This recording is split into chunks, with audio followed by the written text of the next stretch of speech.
Hello, good evening, and welcome everyone to today's Heritage Hour session. My name is Gunjan. I work as an educator at MOCA, and I'll be introducing you to our speaker for this session, which is Prapti. Prapti Panda is a PhD student in the Department of Anthropology at Northwestern University, Chicago. Her research focuses on colonial urbanism, heritage politics, and landscape histories in coastal Western India during the early modern period. Trained as a historical archaeologist, her work bridges anthropology, archaeology, and art history. Prapti, we're very, very excited to have you here with us today. And before I hand over to Prapti, I'd like to establish a few house rules for this session. First, I'd like to request everyone to please keep yourselves on mute and have your videos turned off during the course of the presentation. If you have questions during the session, you can drop them in the chat box, and we will be having a Q&A session at the end of the presentation where anyone who has questions can ask them either by leaving them in the chat box or you can use the raise hands button at the bottom of your screen. Okay. Over to you, Prapti. All right. Thank you so much, Gunjan. Am I audible? Yes. Yeah, all right, great. Hello, everyone. Thank you so much for being here today. I'm really excited for this talk because I've been working at Chaul for almost 6 years now in various capacities. And my talk today is going to focus on what I consider the meat of my PhD research, which is very much a work in progress. So any feedback or questions would be very, very welcome. And thank you once again to the Museum of Christian Art for giving me this opportunity to talk about this.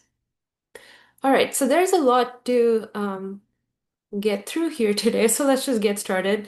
I want to begin by addressing the title of my presentation today, which is From Goa to Chaul. Now, I'm guessing that a lot of you who are listening right now are here because of either your interest in Goa or its material heritage. In fact, every time I tell someone, either inside or outside of India, that I work on Portuguese buildings in India, the quickest assumption they always make is that, I must be working in Goa. Now, I don't mind that assumption, but why is that? I've visited Goa numerous times and it's one of my favorite places to work at. However, there's a very strong tendency, especially in archaeology and art history today, to think of Portuguese legacies as being only confined to Goa, because that's where most of the impressive buildings are.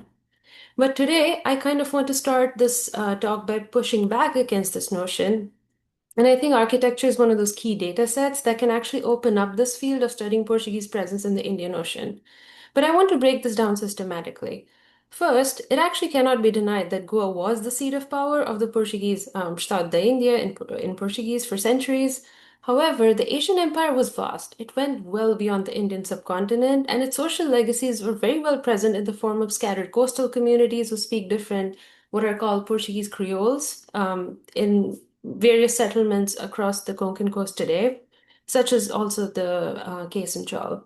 But what happens when archaeologists use Goa's architecture as sort of the reference for all Portuguese architecture in India is that it does not really fully account for the variety of buildings that existed in Portuguese colonies that were not quite as politically or economically important as Goa was.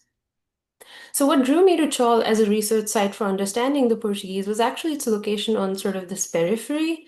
It was an important city, but not too important. It was urban, but not quite as dense as Old Goa. It used to be located in what is called the northern province of the Estado, as you can see on the map here, which included the entire strip of the coast down from Diu to the south of Chaul. So these cities in the northern provinces are actually quite important. They functioned as important landing places for long journeys from the Iberian Peninsula to India, but they also generated revenue not just from customs duties at the ports, but also by controlling large pieces of agricultural land.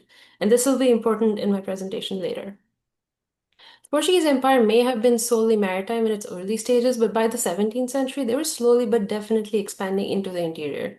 Nothing quite as large scale as we can imagine the French or the British doing afterwards, of course, but significant nevertheless.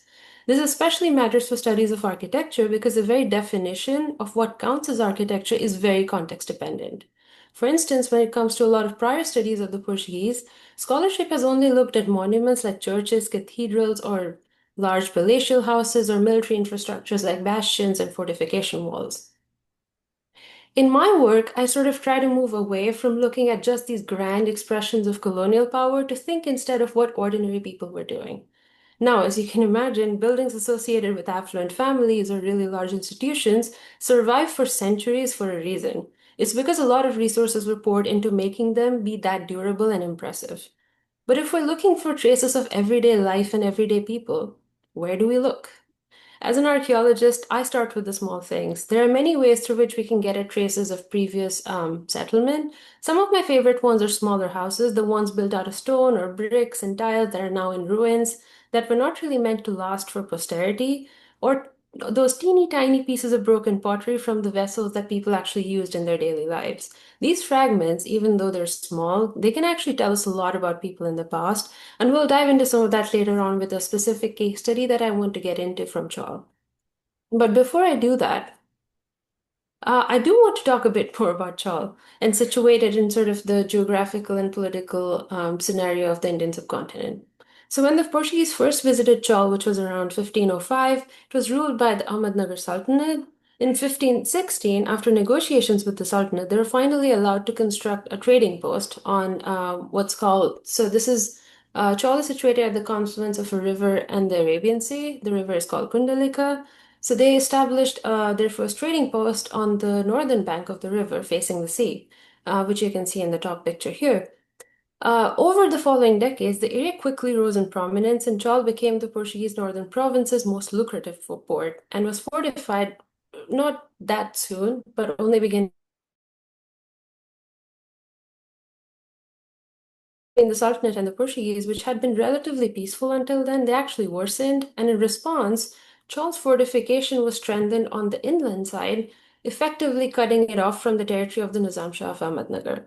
So what this means is that there was an effective bifurcation that happened in terms of how the land was identified.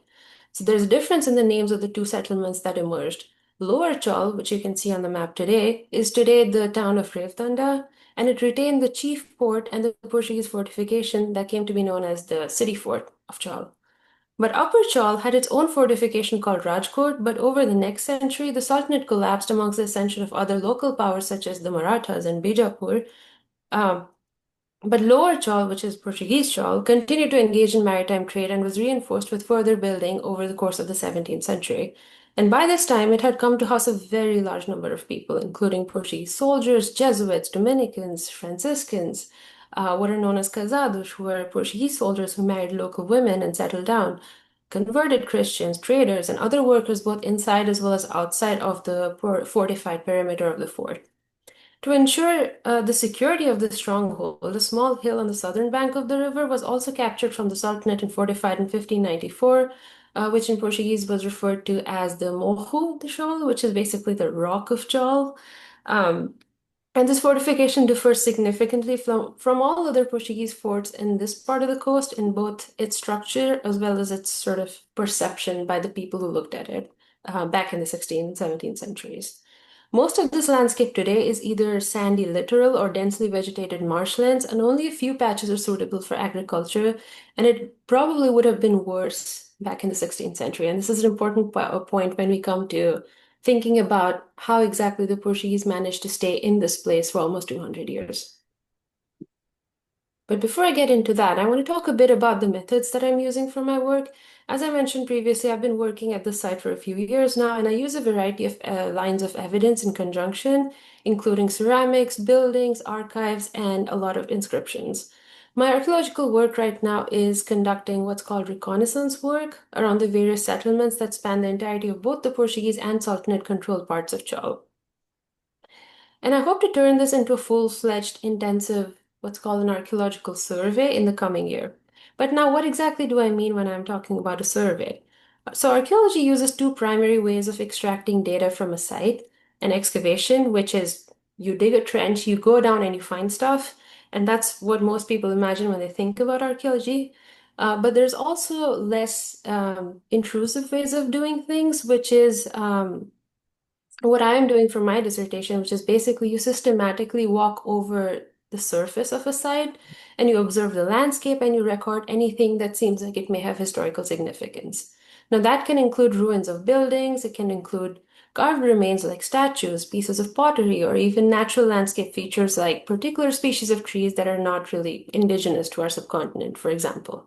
It all really depends on what your research questions are. For me in Chaul, the question always has been, what happens when the port transitions from being part of the Sultanate to being part of the Portuguese Empire? What changes and what remains the same? Naturally, we pay more attention to what changes during times of great upheaval like colonial expansion, but I think it's important to remember how small the number of Portuguese people at Chaul were. Archival records indicate that there were never more than 200 Portuguese households at any given time in Chaul, which is really not a lot if you think about it. So, who were the other people who lived there before this time, and why do we not really hear about them? They continued to be present even after colonial expansion. It was because of reciprocal relationships with these local communities that I believe the Portuguese were able to last in Charles' inhospitable environment. Now, these were sort of the things that I had in mind while I was trying to locate and map architectural features in Chaul, which has been my primary goal so far. For reference, the map here on the left was made by a German Entologist, Mitter Wallner, in the 60s, and she mapped the entirety of Chaul's principal fortified center. The map on the right is from the 1700s from Brazil, and I like to put these together side by side as a reminder that there always has been more to Chaul than the Portuguese part of its settlement, which you can only see on the left. The map on the right zooms out a bit to show other construction in the area adjacent to the fort. Metro Walnut's maps are a great base map for doing this kind of work, but I have one chief issue with it that I'll keep coming back to. The labels here for the buildings are in German, but if you read them, they actually only mark out monuments and specifically Catholic monuments. This map then presents Chaul as a European enclave where the local communities almost do not exist and everyone just seems to be Catholic. Now, even without archival records, we know that given the diversity of a place like Chaul, where there's just so much trade happening for so long and people are coming over from different continents, it's just not possible to have a city composed of only Europeans. That just would not be feasible. So, for comparison, to talk a bit more about what this kind of work precludes, here's a side by side of Meta Wallner's map of what is called Cordelate today, which is that rock of Chaul that I talked about earlier. And on the right, you have a map that I created during surface survey using points for the architectural features that I mapped using a GPS. And you can see that the landscape was not quite as empty as the map on the left makes it out to be. It was actually quite densely built, but most of the structures I mapped did not appear to be quote unquote Portuguese, and they were not in a perfect state of preservation. So they were probably, that's why they were not mapped in the 60s. And there's issues with that. But before that, I want to turn to the interior of the principal Portuguese fort. So there are several institutions within the confines of the fort run by various religious orders. Apart from the fort walls, these are easily the most impressive monumental constructions in that space. These monuments not only tower over the landscape, but they would have also been the only ones allowed to have whitewashed walls, leading to more visibility. And I think the choices in where they're placed in the landscape is also significant. So here, if we look at the map on the right, we can see that all these structures, those are the tiny points marked out there, they're spaced out from each other. And they're not really clustered in one spot within the fortified city.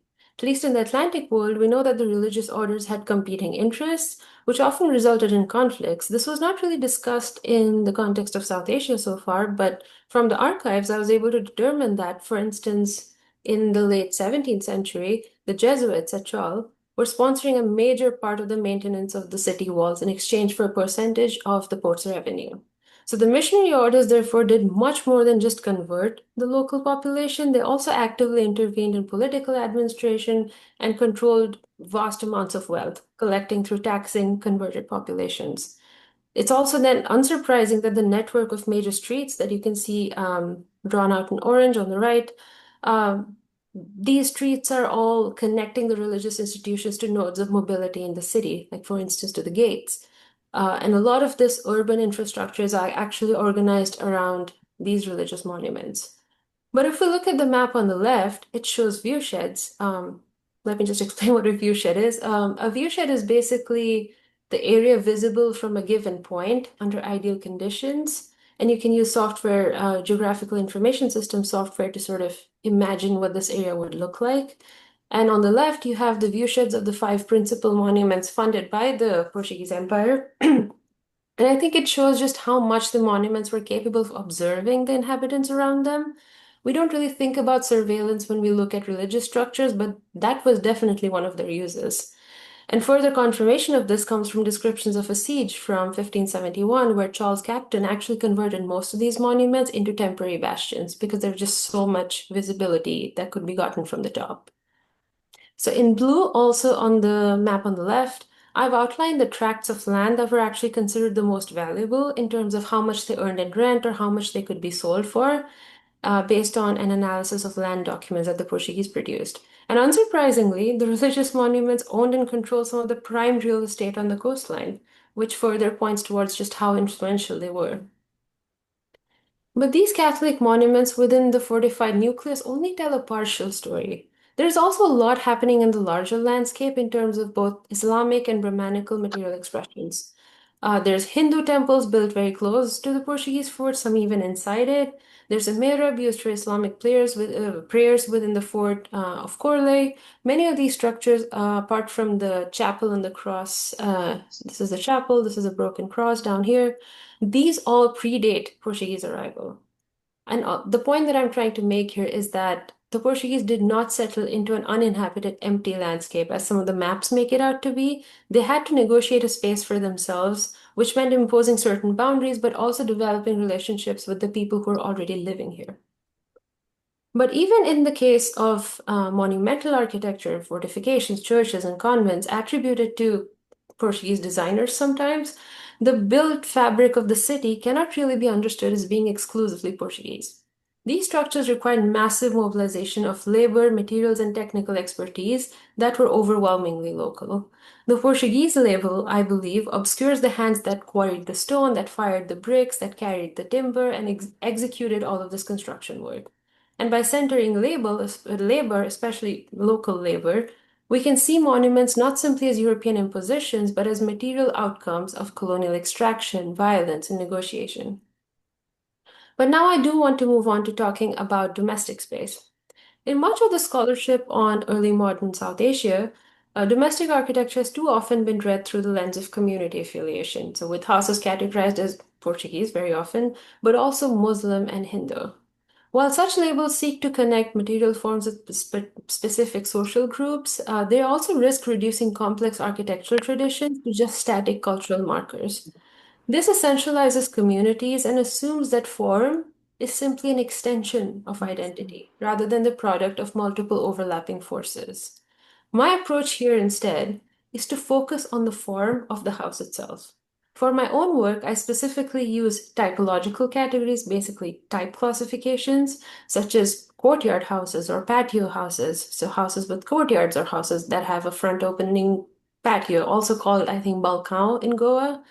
And I don't immediately ascribe these houses to a single ethnic or religious group because there's nothing intrinsic in the house itself that says that it belongs to a particular religion.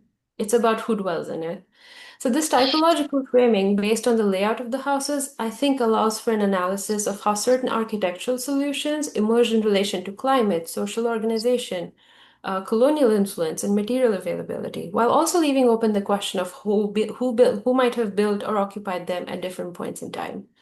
By emphasizing form, I aim to foreground the practices and conditions that shaped building, rather than just reproducing predetermined assumptions about dwelling and ownership.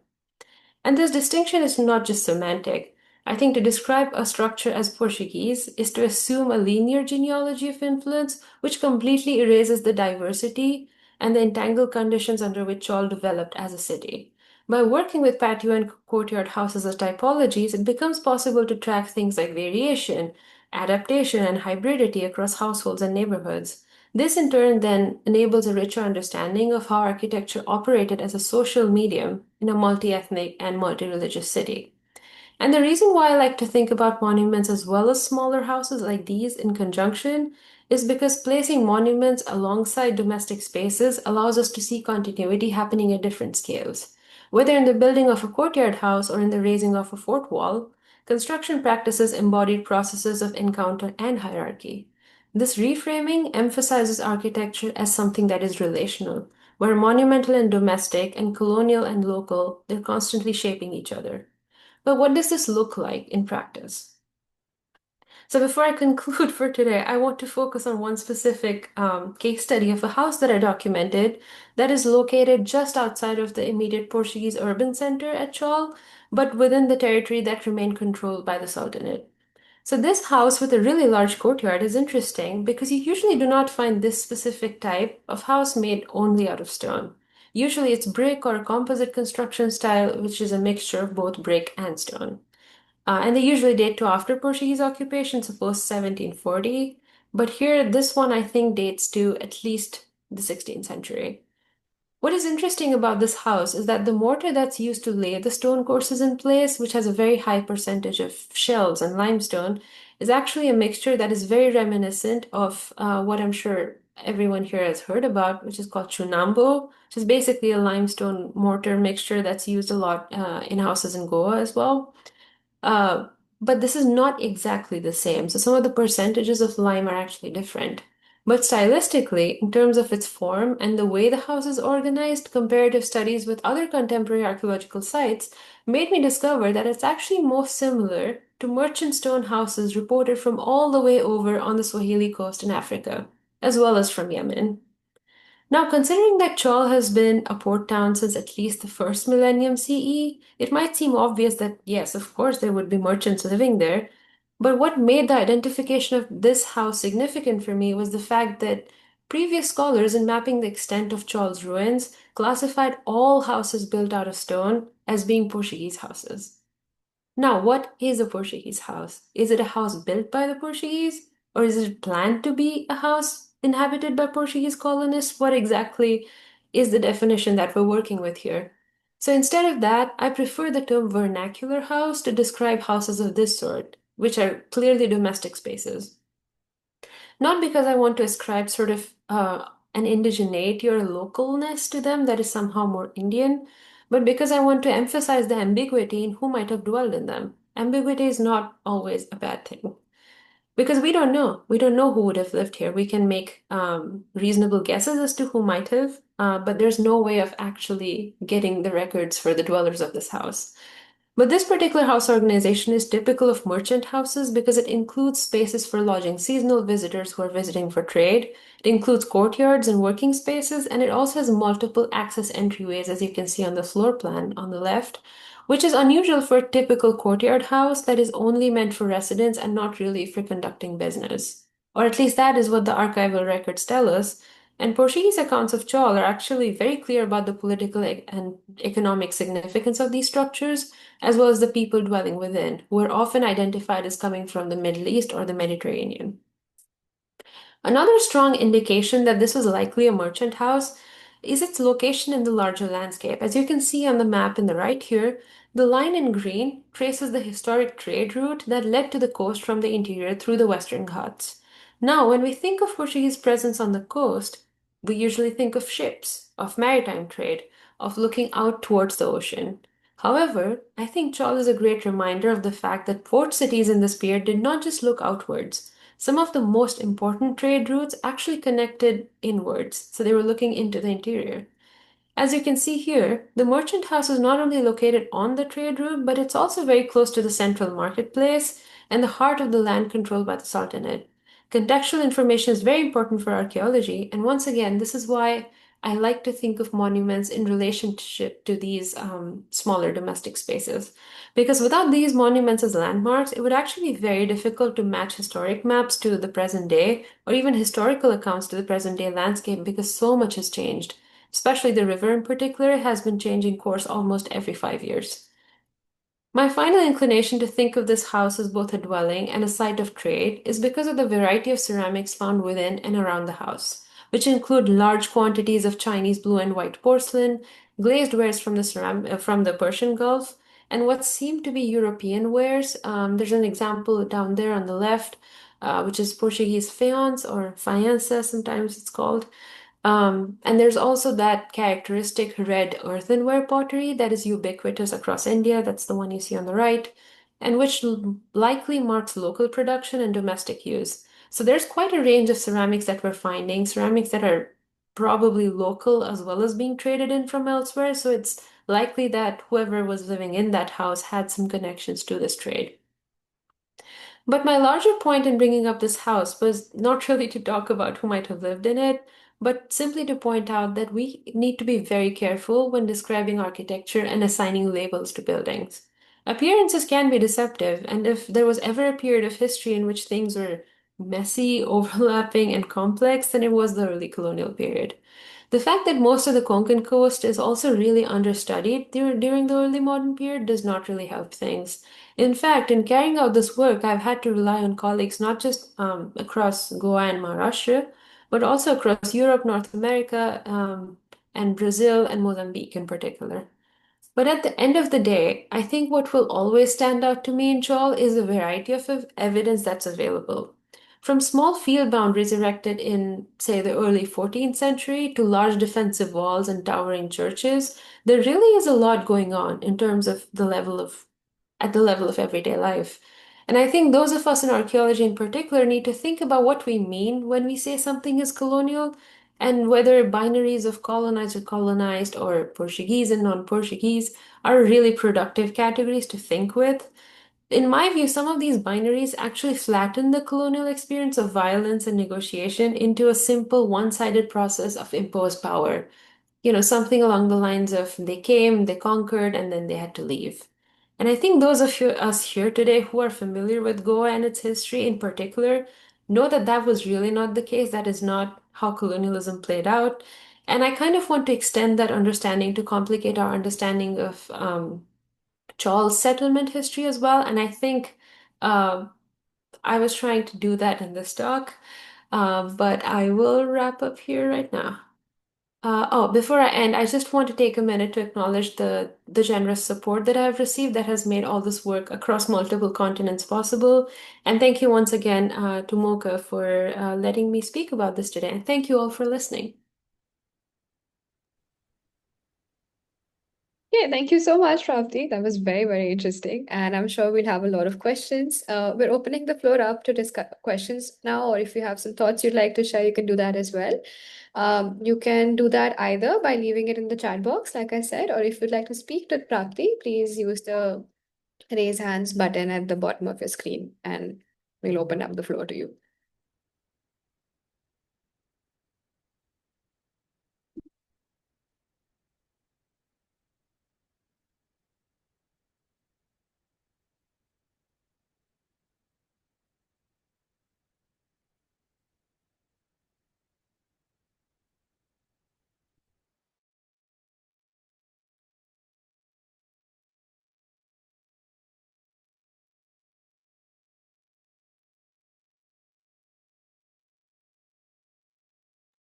Yeah, Manish, you can unmute yourself. Yeah. Hi, Prapti and Gunjan. Thank you so much, both of you, for letting us listen to this lovely talk. I was driving, so I could hear only bits and parts. But my question is this: in your work that is beautifully being conducted across this region I never knew of called Chaul, like when you began your talk, you spoke about um, uh, Chaul being connected with not being so very connected with Goa. But what were the connections with Goa actually? I and because it wasn't a standalone location in space, right? In comparison to most other locations where colonial enterprise took place. What was the Mhm. connection with Goa, if at all? Given the fact that it's such a small location, small settlement, definitely would have been some sort of connections, I would imagine. Right. No, that's actually a great question, and I wish I had more time to sort of get into the nitty-gritties of that. But I think considering sort of the trade routes that were actually connecting the rest of the world to Goa, it would be impossible for someone to say come from Europe to Goa without having to stop at Chaul. So a good example of this is actually one of the chapels in Chaul, which is dedicated to Saint Francis Xavier. He was one of those few famous personalities that had to stop in Chaul because his ship needed water and he couldn't just directly go to Goa. So it's one of those, I think, happy accidents that Chaul is located where it is because I don't think the Portuguese would have quite managed to bring over all the supplies and the goods that they had to bring over to Goa without having sort of this midway point to stop at. Because we also have to think about the political map of the Indian Ocean at this point of time. There are very few places that were actually safe for the Portuguese to sort of anchor their ship and get things like water and supplies. because a lot of times they would just get attacked. Most of the sultanates had their own fleets at this point of time. The Ottomans were also at the seas. So there was a lot of maritime threat that they had to deal with. So one of the reasons for even establishing Chaul was to just make sure that there's a place that's close by, but not that close, where someone could go to for reinforcements. And you can see this whenever Goa had to go through a siege. A lot of the soldiers and supplies actually came from Chaul. Because places in Mumbai, say Vasai, for instance, or even Daman and Diu, they're just way too far up north, and it took way longer for people and goods to reach Goa. So I think a lot of Goa's economic sort of development would not really have happened if Chaul wasn't there, but it's still a very small part of Goa's big story, so it doesn't really get talked about that often. But I think that it was a definitively integral part of the trade networks and defensive networks that the Portuguese were using. I hope that answers your question. Yes, thank you, Prapti. But also, apart from being a defense kind of supply Mm-hmm. for the establishment of Goa, with Mm-hmm. the trade that you've mentioned and the extensive port network that Goa had through the Mm-hmm. Portuguese and before the Portuguese as well, Mm-hmm. how did Chaul kind of, why was it such an outpost such so far away? Was it, do you think it would have been to extend their reach or something like that? Yes, and also I think if you look at, I think all of the Portuguese territories in India at least, they're always located at this sort of confluence of a major river with the sea. So I don't think they really had many more options between Chaul and Goa where it would have been safer, where it would have been safe for them to actually establish something. And mind you, I mean, Chaul started off as just a trading post, right? It was never really meant to be a city. But I think because of how favorable the conditions were for trade, because there was an entire interior sort of trading network already established at Chaul. So I think the Portuguese were also looking to tap into these already sort of lucrative existing systems, because then it would just be easier for them to expand their economic and political reach. So it's not just defense. There's a lot of other factors there as well. Thank you, Prapti. Thank you. That answers my question. I will definitely will look up more to read more on this actually. Right. I never knew of about Chaul until now. Yeah. It's a great place to visit if you have time. Yeah. Yeah. Thank you. Thank you. Okay, we've also got Anthony Dissa who's raised his hand. You can also Yeah. unmute yourself now. Okay. Thank you. Am I audible? Yes. Yeah. Yes. Thank you, Prapti, for this absolutely interesting talk. I especially found your raising issues relating to, the definitions of colonial and vernacular while defining the built environment very interesting. I have one small clarification which I would like you to give. You see, you showed right in the beginning a slide which said the Portuguese presence in Chaul was from 1510 to 1740 or something Mm-hmm. like that. Now, 1510, in fact, was when they came into Goa also. So, Mm-hmm. is it that they took both Goa and Chaul in the same year? And Mm-hmm. also, that slide showed the Ahmad Shahis actually being there till 1640 or 1650. So, what was there? Was there an overlap for 150 years in terms of controlling Chaul? Or, if you can clarify that issue. Mm-hmm. And Right. a small observation, which I'll give now, and then you can answer that. You defined a kind of a patio house as though it was different from a courtyard house. And in fact, you said the patio in Goa is perhaps the balcony. But Mm-hmm. my understanding of patio is, in fact, that patio and courtyard house are one and the same. And the patio is an open space inside the house and not really the balcony, which is a completely different feature altogether. Mm-hmm. And could you clarify a little bit on that and also say, is the balcão a particularly Portuguese feature, or has it been observed in non-Portuguese architecture or pre-Portuguese architecture in these places or non-Portuguese architecture elsewhere? Thank you. Mm-hmm. All right. Those are actually very interesting questions. Thank you for bringing them up. I can start with your first one. So yes, there was an overlap with the Sultanate and the Portuguese, and which is why I think this map might be helpful. So where you're seeing Lower Chaul, that's where the Portuguese were confined, and they literally had to build their own port because the Sultanate would not give up theirs. But Upper Chaul is sort of the more interior space where the Sultanate was still sort of controlling some of their lands. But I don't think the takeover at Chaul was really similar to what happened in Goa. I think you start seeing mentions of Chaul in the Portuguese record starting in 1510, which is why I have that date up there because there's definitely Portuguese presence there then. But they don't have the upper hand yet, so they're not really controlling anything. They're in fact renting out most of the lands that they're using from the Sultanate. So it was a very strange relationship between the two sort of political entities because at times they would get along really well because both of them depended on each other for certain things. But there were other instances where, for instance, in 1571, the siege that I mentioned, there was actually the Sultanate that laid siege to Lower Chaul because they wanted that land back. And every time the ruler changed, there were issues.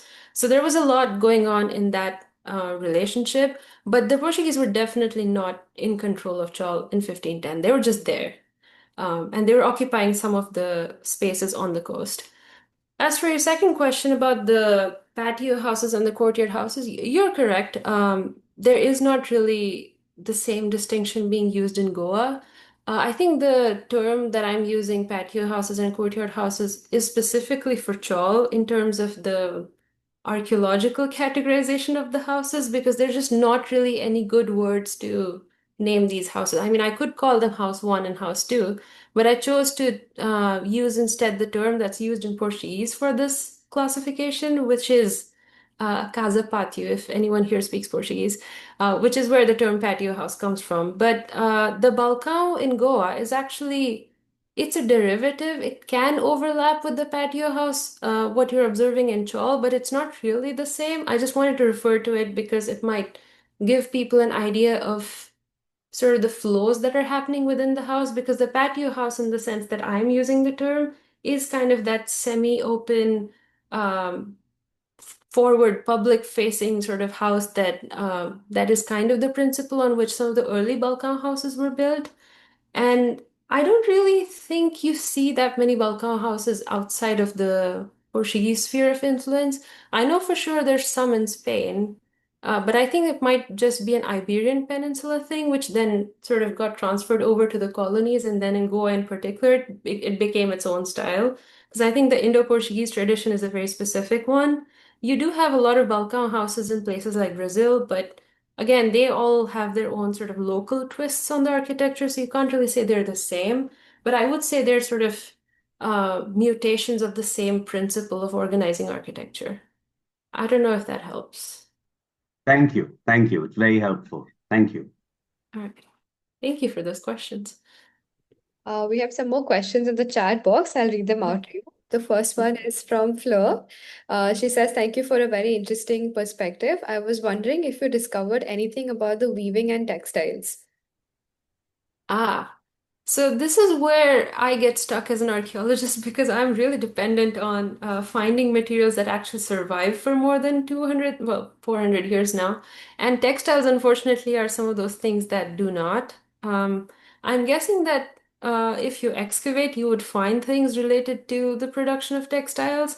But so far, what I've seen in the archival documents that I've consulted, there was a textile industry. There was also a lot of silk coming in from other places in the Indian subcontinent, but I don't really know much about who exactly was producing them because, again, the evidence for all of this does not really survive in the archaeological record that well.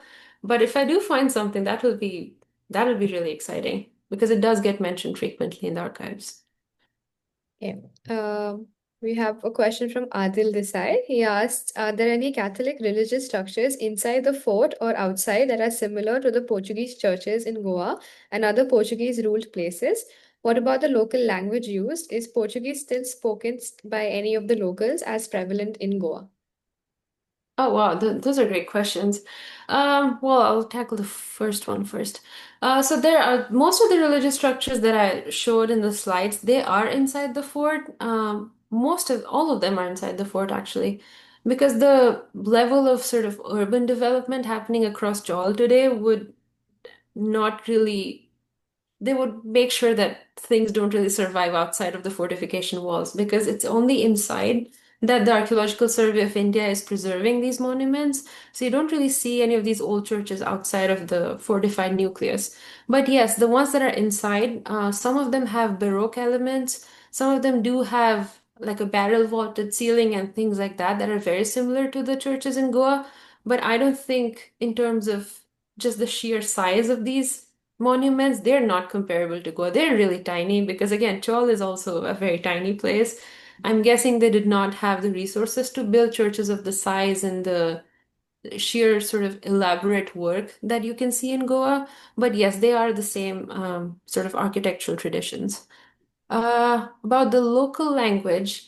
So Corley is actually where you still have a Catholic community who speak a Portuguese Creole, which is basically a mixture of Portuguese and Marathi that has sort of trickled down through the years. It's called Christi, and they do still speak it. But I think because there's been so much borrowing that's happened from Marathi, it's not really Portuguese anymore. It's really its own sort of Creole dialect. But it is, I've tried to communicate with them in Portuguese, and sometimes it is mutually intelligible, but I don't think it's anything compared to the population in Goa who still speak Portuguese, which I've also been hearing that it's dwindling slowly. So I don't know what that's going to look like in a few years. But yes, the Creole is still spoken at Chaul. Okay, and we have one last question from Rajiv Pandit. He asks, have you made any comparative study on the houses owned by Christians and houses owned by Hindus in Goa? If yes, please enlighten us on the same. Well, I want to know that too, but I have not really been working with houses in Goa so far. And to my knowledge, there are no comparative studies of these kinds of houses because, again, this kind of work focusing on this period of time is really new for archaeology in India. So I think my study is actually going to be one of the first ones in the last sort of 10, 20 years. There have been architectural historians who've done work like this within Goa, but I don't think it's been sort of focused on like a change of time, change over time kind of perspective. But there's a lot of 21st century studies that you can look up, I think, but not very comprehensive ones. It would be great if someone would start that project. I mean, I would love to collaborate. Yeah. I don't see any more questions, so we can close the session. And I'd like to do that firstly by thanking you, Prapti. This was a very, very interesting talk, like I said, and you've also been very generous with how you've answered all of the questions that have been posed to you. So thank you so much for reaching out to us, and it's been a great evening with you. I'd also like to thank everyone who's joined us for this session today. So many things you could have been doing on a Saturday evening, and we're very glad you've chosen to spend a part of that with us. To stay updated on our events and activities, you can follow us on Instagram, which is Muka Goa Official. And we also have WhatsApp and Facebook channels if you'd like to reach out and know more.